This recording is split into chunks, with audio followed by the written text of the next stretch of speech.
പാണക്കാട് കുടുംബത്തിനെതിരെ അണിയറ നീക്കം നടക്കുന്നുവെന്ന മുസ്ലിം ലീഗ് നേതാക്കളുടെ പരാമർശങ്ങൾ തള്ളി പാണക്കാട് മൊയ്നലി തങ്ങൾ. മുസ്ലിം ലീഗ് ദേശീയ ജനറൽ സെക്രട്ടറി പി കെ കുഞ്ഞാലിക്കുട്ടിയെ ഉൾപ്പെടെ ഉന്നമിട്ടായിരുന്നു പ്രതികരണം. ഇതിലടക്കം നിലവിലെ വിവാദങ്ങളൊന്നും പരസ്യമായ മറുപടി ആവശ്യമില്ല എന്ന നിലപാടിലാണ് മുസ്ലിം ലീഗ്.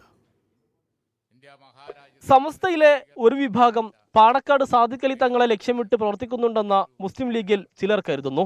പാണക്കാട് കുടുംബത്തിന്റെ ചില്ലയും കൊമ്പും വെട്ടാൻ ആരെയും അനുവദിക്കില്ലെന്ന് MSF പൈതൃകം വേദിയിൽ പി കെ കുഞ്ഞാലിക്കുട്ടി പറഞ്ഞു.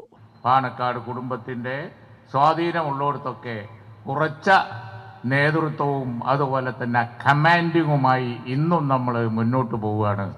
അതിനോളം ഉയരാൻ നോക്കുക എന്നല്ലാതെ അതിൻ്റെ കൊമ്പും ചില്ലയും മുറിക്കാൻ വേണ്ടി ആരും തന്നെ തയ്യാറാവേണ്ടതില്ല. ആരും ഇവിടെ കൊമ്പും ചില്ലയും വെട്ടാൻ പോകുന്നില്ലെന്ന് പാണക്കാട് മൊയ്നലി തങ്ങളുടെ മറുപടി.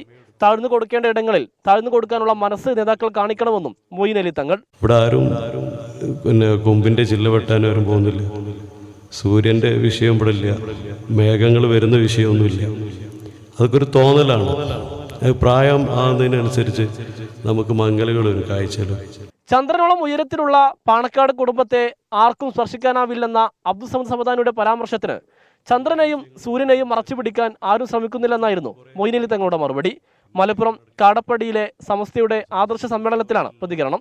മുസ്ലിം ലീഗ് മുൻ സംസ്ഥാന അധ്യക്ഷൻ ഹൈദരലി ശിഹാബ് തങ്ങളുടെ മകനും യൂത്ത് ലീഗ് ദേശീയ ഉപാധ്യക്ഷനുമാണ് പാണക്കാട് മൊയ്നലി ശിഹാബ് തങ്ങൾ. എന്നാൽ നിലവിലത്തെ വിവാദങ്ങളിൽ പ്രതികരിക്കേണ്ട എന്നാണ് ലീഗിൽ ധാരണ. SKSSF നേതാവ് സത്താർ പന്തല്ലൂരിന്റെ കൈവിട്ട് പരാമർശത്തിലും മുസ്ലിം ലീഗ് നേതാക്കൾ മൗനം പാലിക്കുകയാണ്. സമീർ ബിൻ കരീം, 24 മലപ്പുറം.